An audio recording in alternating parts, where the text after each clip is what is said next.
athlete, all we did, like you said, was go to do your individual, go to sport. You always had to be connected to a sport, and nobody ever talked about the mental health and what do you do with all the mental health things that goes on inside of being an athlete.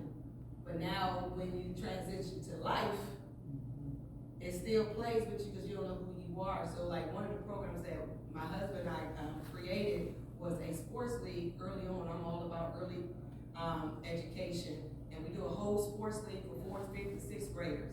They're more than just sports, but we teach them life skills, but we also tap into the mental health. We're teaching them how to regulate themselves when a call don't go your way. We talk about teamwork, we talk about time management. How do you manage your time as an athlete? You are a scholar first, you still gotta do your academics, you still gotta enjoy the things that you love outside of sports, but we also tap into the family unit.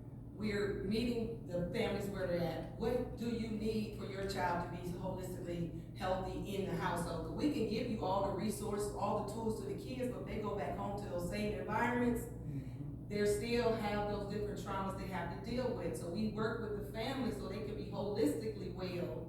But we start that early and continue these conversations. Me and my sunshine, he played for University of North Texas.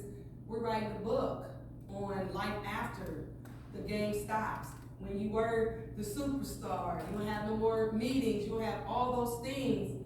What does your life look like? Injuries. When I became pregnant with him, I didn't know what I was going to do. I didn't have beautiful women like her that come into my space and say, hey, you can still play basketball after having a child.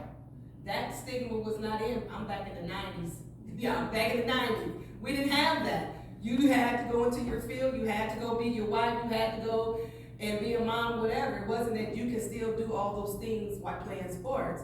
Luckily now, as a female athlete, I could have continued to fulfill my dream and do other things that I like. So I love these type of conversations that are being finally taking place, because getting help and talking about the inner work, our country is not empathetic yet.